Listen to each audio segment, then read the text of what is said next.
Hello दोस्तों, कैसे आप सब। तो हम लोग बिहार स्पेशल का टेस्ट लगा रहे हैं। ऑलरेडी हम लोग 6 लगा चुके हैं। वीडियो अच्छा लगेगा तो क्या करिएगा, लाइक करिएगा, कमेंट करिएगा, शेयर करिएगा, सब्सक्राइब करके बेल आइकन को दबा के रखिएगा। ये जो आपका टेस्ट हो रहा है बिहार स्पेशल का हो रहा है, इसका जो क्वेश्चन कहाँ से आ रहा है, तो चाहे तो बीपीएससी जितना तरह का एग्जाम लेता है, चाहे तो बीपीएससी सिविल सर्विस का लेता है, बीपीएससी पहले टीचर का एग्जाम लेता था, सीडीपीओ का लेता था, और भी जो एग्जाम है साथ में उसका तो प्रीवियस क्वेश्चन है ही, और साथ में जितना भी एमसीक्यू बनेगा इंपॉर्टेंट उसको भी इसमें जोड़ा गया है। वीडियो अच्छा लगेगा तो लाइक करिएगा, कमेंट करिएगा, शेयर करिएगा, सब्सक्राइब करके बेल आइकन को दबा के रखिए। तो चलिए आज का क्लास शुरू करते हैं। पहला क्वेश्चन क्या है कि कर्नाट वंश का संस्थापक कौन था।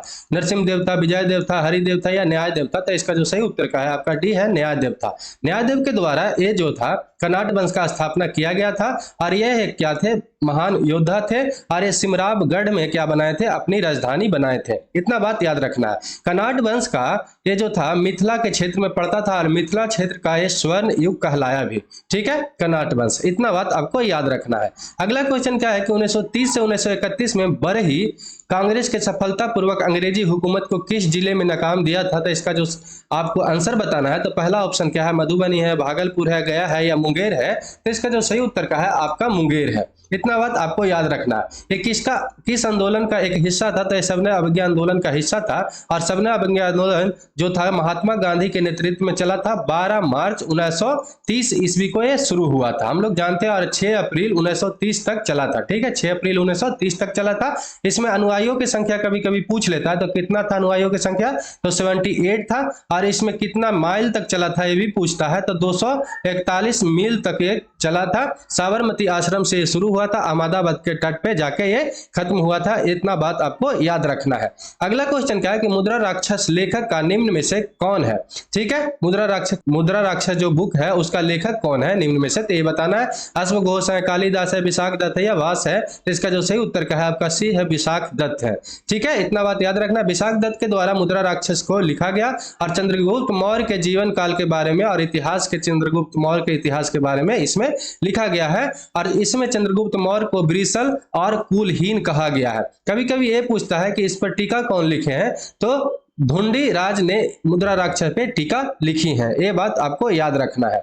अगला क्वेश्चन क्या है कि बिहार के किन क्षेत्रों में अंग महाजन पद स्थित है। पटना, गया, मुजफ्फरपुर, वैशाली, भागलपुर, मुंगेर या उपयुक्त में से कोई नहीं। तो इसका जो सही उत्तर का है आपका भागलपुर और मुंगेर है। भागलपुर और मुंगेर इसका सही उत्तर है। और मगध, अंग और वजी जो महाजन पद है वर्तमान में स्थित है। हम लोग जानते थे कितना महाजन पद थे, तो 16 था। उसमें से अभी मात्र 3 ही जो है वर्तमान में बिहार में है, मगध, अंग और वजी। ये बात आपको याद रखना है। अगला क्वेश्चन क्या है कि प्राचीन भारत को नेपोलियन किसे कहा जाता था। चंद्रगुप्त मौर्य को, पुष्यमित्र को या कनिष्क को या समुद्रगुप्त को। तो इसका जो सही उत्तर क्या है आपको पता होगा, समुद्रगुप्त को कहा जाता है। समुद्रगुप्त गुप्त वंश से रिलेटेड करते हैं। और गुप्त वंश जो था बहुत ज्यादा इंपॉर्टेंट था, और बिहार का कोई भी एग्जाम हो उसमें बहुत ज्यादा इंपॉर्टेंट होता है। तो इसको बारे में हम लोग आइए और भी कुछ जान लेते हैं। पहला जानते हैं कि इसका संस्थापक कौन था। तो श्री गुप्त थे, लेकिन वास्तविक संस्थापक अगर लिखा रहे तो वहां पे चंद्रगुप्त प्रथम को बताना है। अंतिम संस्थापक कौन थे, तो कुमार गुप्त तृतीय थे।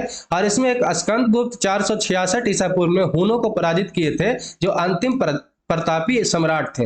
ये बात आपको याद रखना, क्योंकि स्कंद गुप्त के बारे में हमेशा पूछते रहता है कि हुनों को पराजित कौन किया था। ठीक है, अगला क्वेश्चन क्या है कि पाटलिपुत्र में आयोजित तृतीय बौद्ध परिषद जो हुआ था उसका संरक्षक कौन था, मतलब कि किनके शासनकाल में हुआ था, ये आपसे पूछ रहा है।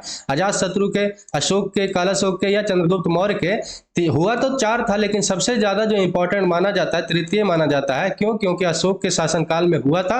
और दूसरा बात क्या है कि ये जो हुआ था पाटलिपुत्रा में हुआ था। ठीक है, पाटलिपुत्रा जो मगध का क्या था, राजधानी था। हम लोग चारों के बारे में जान लेते हैं। तो प्रथम बौद्ध संगीति आपका 483 ईसा पूर्व में राजगीर में हुआ था। अजातशत्रु उस समय के क्या थे, शासन काल में थे। और महाकश्यप उसका अध्यक्ष था। द्वितीय वाला 383 ईसा पूर्व में वैशाली में हुआ था। एक कालाशोक उस समय के क्या थे, शासक थे। अशोका उस समय का अध्यक्ष थे। तृतीय वाला कब हुआ था, तो 255 ईसा पूर्व में पाटलिपुत्रा में हुआ।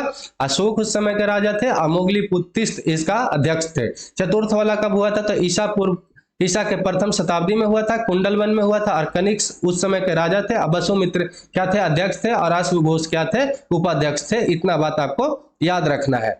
अगला क्वेश्चन क्या है कि महावीर स्वामी ने अपना अंतिम उपदेश कहाँ पे दिया था? तो पावापुरी में दिए थे, कपिल वस्तु में दिए थे, या वैशाली में दिए थे, या कौशाम्बी में दिए थे? तो इसका जो सही उत्तर क्या है आपका पावापुरी में वो दिए थे और यहीं पर उनका निर्वाण भी हुआ था। इतना बात आपको याद रखना है। महावीर के बारे में जान ले तो महावीर का जो जन्म हुआ था 540 ईसा पूर्व में वैशाली के कुंड ग्राम में हुआ था। सिद्धार्थ उनका पिताजी का नाम था जो क्षत्रिय कुल के प्रधान थे, और माता का नाम त्रिशला था जो नरेश चेटक के बहन थे, और नरेश चेटक जो थे लिच्छवी का राजा थे। ये बात आपको याद रखना है। जैन धर्म के बारे में भी कुछ जान ले क्योंकि ये जैन धर्म से रिलेट करते हैं। तो ये 24वें तीर्थकर थे जैन धर्म के, और प्रथम तीर्थकर कौन थे? तो ऋषभदेव थे। और 23वां कौन थे? तो आपका पार्श्वनाथ थे, जो बार बार आपका क्वेश्चन पूछते रहता है। 24वें महावीर थे, और इनको महावीर को जैन धर्म का वास्तविक संस्थापक भी माना जाता है। ठीक है। और 468 ईसा पूर्व में महावीर को क्या हुआ कि राजगीर के समीप पावापुरी में इनका निर्वाण हुआ था, मतलब कि इनको मृत्यु प्राप्त हुआ था। ठीक है। अगला क्वेश्चन क्या है कि किस प्रकार की भूमि को अपरहत कहा जाता है? तो बिना जोती हुई जंगली भूमि को, सिंचित भूमि को, या घने जंगल वाली भूमि की, और जोती हुई भूमि को? तो इसका जो सही उत्तर क्या है आपका बिना जोती हुई भूमि को क्या बोला जाता है? अपरहत बोला जाता है। ठीक है। हम लोग प्रीत भी बोलते हैं। ठीक। अगला क्वेश्चन क्या है कि बिहार में तुर्क शासन का युग कब शुरू हुआ था? 1345 ईस्वी में, 1432 ईस्वी में, 1103 ईस्वी में, या 1203 ईस्वी में? तो इसका जो सही उत्तर क्या है आपका 1203 ईस्वी में इसका सही उत्तर है। और 1203 ईस्वी में तुर्क शासन का बिहार में शुरुआत हुआ था। ये बात आपको याद रखना है। अगला क्वेश्चन क्या है कि उदंतपुर शिक्षा केंद्र निम्न में से किस राज्य में अवस्थित था? ये बात आपको बताना है। तो बंगाल में, बिहार में, तमिलनाडु में, या गुजरात में? तो इसका जो सही उत्तर क्या है आपका बिहार में था। ठीक है। उदंतपुर जो है बिहार शरीफ को ही उदंतपुर बोला जाता है, और दूसरा इसका नाम क्या बोला जाता था? उदनापुर भी इसको कहा जाता था, और जो बिहार राज्य में अवस्थित था, और जिसका स्थापना पाल वंश के प्रथम शासक गोपाल के द्वारा एक कराया गया था। इतना बात आपको याद रखना है। अगला क्वेश्चन क्या कि पटना का उच्च न्यायालय कब अवस्थित, मतलब कब स्थापना हुआ था? 1916 ईस्वी में, 1917 में, 1918 में, या 1921 में? इसका जो सही उत्तर क्या है आपका 1916 ईस्वी में इसका स्थापना किया गया था। अगला क्वेश्चन क्या है कि बिहार में गया नगर जो है किस नदी के तट पर स्थित है? कमला नदी के, फल्गु नदी के, गंगा नदी के, या सरयू नदी के? ये बहुत ज्यादा इंपॉर्टेंट इसलिए है क्योंकि यहाँ पर तो एक पितृपक्ष मेला लगता है जो हिंदू धर्म के लिए बहुत ज्यादा इंपॉर्टेंट है। दूसरा ही क्या है कि यहाँ पर क्या हुआ था? ज्ञान की प्राप्ति हुआ था किनको? महात्मा बुद्ध को। इसी के कारण इसीलिए ये नदी भी बहुत ज्यादा इंपॉर्टेंट है। तो इसका जो सही उत्तर क्या है आपका फल्गु है। अब फल्गु नदी के किनारे क्या होता है कि पितृपक्ष मेला लगता है हर साल। और दूसरा बात क्या होता है कि यहाँ पे इसी का एक धारा जो है फल्गु नदी का ही जो दूसरा धारा है उसका नाम निरंजना नदी है। उसी के तट पर क्या हुआ था कि महात्मा बुद्ध को ज्ञान की प्राप्ति हुआ था। इतना बात आपको याद रखना है। अगला क्वेश्चन क्या है कि मौर्य कालीन स्थापत्य कला का साक्ष्य प्राप्त हुआ है? पाटलिपुत्र से हुआ है, बराबर से हुआ है, राजगीर से हुआ है, उपयुक्त में से सभी में? तो इसका जो सही उत्तर क्या है आपका डी है, सभी जगह से हुआ है। पाटलिपुत्र से तो हुआ ही है, बराबर में हम लोग जानते हैं कि वहां से गुफा मिला है जो अशोक के पौत्र जो बनाया था दशरथ, वहां से मिला है। राजगीर में क्या हुआ था? प्रथम संगीति ही हुआ था बौद्ध का। ये बात हम लोग जानते ही हैं। ठीक है। अगला क्वेश्चन क्या है कि मुगल काल में बिहार का आने वाला प्रथम विदेशी यात्री कौन था? मुल्ला तकिया था, अब्दुल तलीब था, मोहम्मद सादिक था, या मुल्ला वह हानि था? तो इसका जो सही उत्तर क्या है आपका मुल्ला तकिया था। ठीक है। इतना बात याद रखना है। मुल्ला तकिया कब आया था? तो अकबर के शासन काल में आया था, जो जौनपुर से बंगाल तक अपना यात्रा किया था, और संतुलन काल में बिहार का इतिहास का भी अध्ययन किया था। इतना बात आपको याद रखना है। अगला क्वेश्चन क्या है कि बिहार के भौगोलिक क्षेत्र का चर्चा सर्वप्रथम किस साहित्यिक रचना में मिलती है? तो सामवेद में मिलती है, वायु पुराण में मिलती है, शतपथ ब्राह्मण में मिलती है, या अथर्ववेद में मिलता है? तो इसका जो सही उत्तर क्या है आपका शतपथ ब्राह्मण में मिलता है। इतना बात आपको याद रखना है। सर्वप्रथम जो बिहार का भौगोलिक चर्चा का है हुआ है कहाँ पे हुआ? तो शतपथ ब्राह्मण में हुआ है। ठीक। अगला क्वेश्चन क्या है कि बिहार का पटना तथा गया किस जिला है किस महाजनपद में सम्मिलित है? अंग में है, मगध में है, वजी में है, या अस्मक में है? तो इसका जो सही उत्तर क्या है आपका मगध में है। हम लोग जानते हैं मगध जो था बहुत बड़ा प्रांत भी था, और मगध के अंतर हम लोग जानते हैं मगध का राजधानी भी रह चुका है पटना, जो पहले इसका नाम पाटलिपुत्र था। ठीक है। और अभी मगध यूनिवर्सिटी भी है गया में, हम लोग जानते भी हैं। अगला क्वेश्चन क्या है कि प्रथम जैन संगीति का आयोजन हुआ था? पाटलिपुत्र में हुआ था, वल्लभी में हुआ था, वैशाली में हुआ था या राजगीर में हुआ था? तो इसका जो सही उत्तर क्या है आपका पाटलिपुत्र में हुआ था। टोटल जैन धर्म का संगीति कितना हुआ था? तो 2 हुआ था। तो दोनों के बारे में हम लोग जान लेते हैं। प्रथम जो जैन संगीति हुआ था चंद्रगुप्त मौर्य के शासनकाल में पाटलिपुत्र में आयोजित हुआ था, और जो 322 से 298 ईसा पूर्व तक पाटलिपुत्र में अस्तुलभद्र की अध्यक्षता में किया गया था। दूसरा जो हुआ था 6ठी शताब्दी में हुआ था, वल्लभी गुजरात में हुआ था, क्षमा श्रवण के कार्यकाल के दौरान ये हुआ था। इतना बात आपको याद रखना है। अगला क्वेश्चन क्या कि गया के समीप नागार्जुनी पहाड़ियों में प्रसिद्ध गोपी गुफा का निर्माण किसने करवाया था? नागार्जुन पहाड़ी किसका नाम है? बराबर का ही दूसरा नाम है, ठीक है। तो ये बात आपको याद रखना है। तो इसका बात बताना है आपको। तो अशोक ने, चंद्रगुप्त मौर्य ने, या बिंदुसार ने, या दशरथ ने? तो इसका जो सही उत्तर क्या है आपका दशरथ ने। दशरथ जो थे अशोक का ही पौत्र थे। ये बात आपको याद रखना है। अशोक के पौत्र दशरथ ने क्या किए थे? गया के समीप नागार्जुन के पहाड़ियों में गोपी गुफा को क्या किए थे? स्थापना किए थे गोपी गुफा को। तो ये बात आपको याद रखना है। अगला क्वेश्चन क्या कि बख्तियार खिलजी की बिहार में पहली महत्वपूर्ण विजय था? बिहार शरीफ था, जिसको उदंतपुरी बोलते थे, पटना, भागलपुर या मुंगेर? तो इसका जो सही उत्तर क्या है आपका बिहार शरीफ। ये जब आया था तो क्या किया? मगध को पहले जगह जगह पे लूटा, और क्या किया था साथ में साथ नालंदा विश्वविद्यालय को तहस नहस किया, जला दिया, और ये क्या किया था? बिहार शरीफ में अपनी प्रथम क्या प्राप्त किया था? विजय भी प्राप्त किया था। ये बात हम लोग को याद रखना है। अगला क्वेश्चन क्या है कि बिहार में डच मतलब कि होलैंड या नीदरलैंड जिसका अभी नाम है, उसका फैक्ट्री का स्थापना कब हुई थी?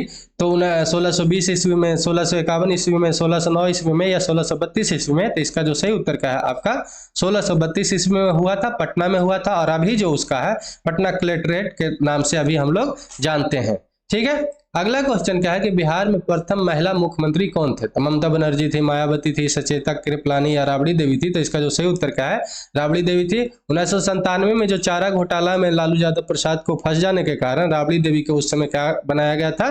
प्रथम उस समय मुख्यमंत्री बनाया गया, और इसी तरह से पहला ये महिला मुख्यमंत्री भी बनी थी। अगला क्वेश्चन क्या है कि बिहार के किस को राष्ट्र कवि होने का गौरव प्राप्त है? तो रामधारी सिंह दिनकर को, जानकी वल्लभ शास्त्री को, नागार्जुन को, या विद्यापीठ को? तो इसका जो सही उत्तर क्या है आपका रामधारी सिंह दिनकर को। और इनको 1972 ईस्वी में उर्वशी के लिए ज्ञानपीठ पुरस्कार भी मिला हुआ है, ठीक है। उर्वशी कौन थे? तो इनके बेटी थे। ये बात आपको याद रखना है। अगला क्वेश्चन क्या है कि बिहार में चिरान जिसको सारण बोलते हैं, चेचर जिसको वैशाली बोलते हैं, से युग के अवशेष से प्राप्त हुआ है? मध्य प्रस्तर युग से, पूर्व प्रस्तर युग से, या मध्यवर्ती प्रस्तर युग से, या नव प्रस्तर युग से? तो इसका जो सही उत्तर क्या है आपका बी है, पूर्व प्रस्तर युग से इसका क्या हुआ है कि इस युग के बारे में अवशेष जो है पता चला है। और ये जो है आपको यहाँ का जो लोग था, जो जीवन यापन करता था, शिकार और खाद्य संग्रह पर आधारित था यहाँ के लोग का जीवन यापन, ठीक है। अगला क्वेश्चन क्या कि मुंगेर का बरहिया ताल जो विरोध का उद्देश्य क्या था? मतलब वहां पर विरोध हुआ था मुंगेर के बरहिया ताल में, उसका उद्देश्य क्या था? तो बकासत भूमि की वापसी की मांग था, मुस्लिम किसानों का शोषण बंद हो, जमींदारी प्रथा समाप्त हो, या वर्ग युद्ध की शुरुआत करना था? तो इसका जो सही उत्तर क्या है यह है वकासत भूमि की वापसी का मांग हो, ठीक है। ये बात आपको याद रखना है। और इसमें जमींदार बनाम किसान आंदोलन था, ये बात भी आपको याद रखना है। कहाँ पे हुआ था? तो मुंगेर में जो बरहिया ताल था, ठीक। अगला क्वेश्चन क्या है? द्वितीय बौद्ध संगीति के आयोजन वैशाली में हुआ था, इसमें किए गए कार्य क्या था? बौद्ध धर्म को 2 भागों में हीनायन और महायान के रूप में विभाजित हुआ, बुद्ध के शिक्षाओं का संकलन सूत्र और विनय पिटक में हुआ, कुछ कठोर नियम बनाए गए, और अधिधम पिटक में इसका संकलन हुआ, या उपयुक्त में से कुछ नहीं? तो इसका जो सही उत्तर का है आपका ये है, बौद्ध धर्म जो था 2 भागों में बट गया, हीनायन और महायान में। वीडियो अच्छा लगा हो तो लाइक करिएगा, कमेंट करिएगा, शेयर करके सब्सक्राइब करके बेल आइकन को दबा के रखिएगा। आज के लिए इतना ही। जय हिंद, जय भारत।